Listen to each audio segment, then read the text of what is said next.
Assalamualaikum viewers, welcome back to my channel Fatma's Computer Teaching. আশা করি আপনারা সবাই অনেক অনেক ভালো আছেন। আমিও ভালো আছি আল্লাহর রহমতে, আলহামদুলিল্লাহ। আজকে আমি আপনাদের জন্য একটা নতুন টিউটোরিয়াল নিয়ে এসেছি। সো আজকে আমি আপনাদেরকে দেখাবো যে ক্রোম ব্রাউজারকে কিভাবে আমরা অনেকগুলো ব্রাউজার মাল্টিপ্লাই ব্রাউজার করব। সেটা দেখাবো যে কিভাবে আমরা এটা ক্রিয়েট করব। সো আমি প্রথমে এখন এখানে চলে যাচ্ছি। যাওয়ার পর এখানে দেখুন এই স্ক্রিনটা, এখন আমাদের ওটা কিভাবে আমরা করব। আপনারা দেখতে পারেন যে আমার আগে থেকে এখানে এই যে আরেকটা করা আছে, এটা তো আমার প্রথমটা, এটা আমি দ্বিতীয়টা করেছি। সো এখন আমি আরেকটা করব। সো আমি এখন এখানে যাওয়ার পর এখানে দেখুন এই যে এই জায়গাটায় এখানে একটা ক্লিক করব। করার পর এখানে অদার পিপল এখানে আছে। সো এখান থেকে আমি এখানে অ্যাড অপশনে ক্লিক করব। ক্লিক করার পর এখানে একটা স্ক্রিন আসবে, আপনারা দেখতে পাচ্ছেন স্ক্রিনটা। এখানে আমি এখান থেকে একটা লোগো নিব, এখানে একটা লোগো নিব। সো আমি এখানে কি নিতে পারি, আমি এখান থেকে এইটা নিব, নিয়ে আমি এখানে একটা নেম দিব। আমি এখানে যে কোনো কিছু একটা দিতে পারি, যেমন আমি এখানে এখন একটা এস দিয়ে দিচ্ছি, অথবা দিয়ে আমি এখানে অ্যাড অপশনে ক্লিক করব। করার পর আপনারা দেখুন একটা নতুন একটা ব্রাউজার অ্যাড হয়ে গেছে, ক্রিয়েট হয়ে গেছে। এখন আমি এখানে গেট স্টার্টেডে ক্লিক করব। ক্লিক করার পর এখানে নেক্সটে ক্লিক করব। এখন এখানে একটা ব্যাকগ্রাউন্ড চয়েস করব। আমি এখান থেকে এই ব্যাকগ্রাউন্ডটা নিলাম, নিয়ে আমি নেক্সটে দিব। এরপর আমি কন্টিনিউ ক্লিক করব। ক্লিক করার পর আপনারা দেখুন এখানে একটা স্ক্রিন আসছে, একটু ওয়েট করতে হবে এই স্ক্রিনটা আসার জন্য। সো দেখছেন এখানে একটা স্ক্রিন আসছে, এখন আমি এখানে এটাকে ইংলিশ করে দিলাম, এরপর করে আমি এটা কেটে দিব।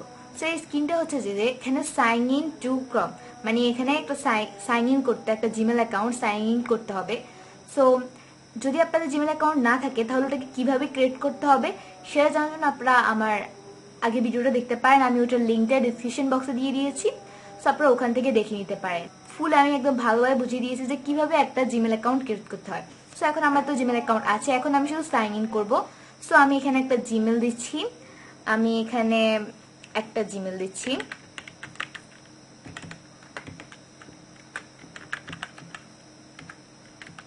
আমি এখানে এই জিমেলটা দিলাম, দিয়ে আমি এখানে নেক্সটে ক্লিক করব। ক্লিক করার পর এখানে দেখুন ইন্টার ইউর পাসওয়ার্ড, এখানে একটা পাসওয়ার্ডের অপশন আসছে। সেখানে একটা আপনার জিমেলটার পাসওয়ার্ডটা এখানে দিতে হবে। আমি একটা পাসওয়ার্ড দিচ্ছি, যে পাসওয়ার্ডটা আমি দিয়েছিলাম এই জিমেলের জন্য, আমি সেই পাসওয়ার্ডটা দিলাম। এরপর আমি নেক্সটে ক্লিক করব। ক্লিক করার পর এখন এটা লগ ইন হচ্ছে। সো এটা একটু ওয়েট করতে হবে। দেখুন এখানে টার্ন অন সায়েন্স এখানে দেওয়া হয়েছে। সো আমি এখানে ইয়েস আই এম ইন দিয়ে দিব। দেওয়ার পর দেখুন এখানে এই যে সাইন ইন হয়ে গেছে, এটা এই যে গুগল অ্যাকাউন্ট, এটা সাইন ইন অলরেডি হয়ে গেছে। সো এইভাবে আপনারা করতে পারেন, একটা ক্রোম ব্রাউজারকে খুলে ওটাকে সাইন ইন করতে পারেন। যেমন আপনারা দেখুন আমার এখানে একটা নতুন ক্রোম ব্রাউজার চলে এসেছে, এটা তো আগে ছিল, এখন এটা চলে এসেছে। ঠিক এইভাবে আপনারা আরো অনেকগুলো করতে পারেন আপনাদের দরকার হলে। আপনারা অনেক একই জায়গা আপনারা অনেকগুলো ব্রাউজারে কাজ করতে পারবেন। সো গাইস, আপনাদের সবাইকে অনেক অনেক ধন্যবাদ যারা এতক্ষণ পর্যন্ত আমার ভিডিওটা পুরোপুরি মনোযোগ সহকারে দেখেছেন এবং আমার প্রত্যেকটা স্টেপ ফলো করেছেন।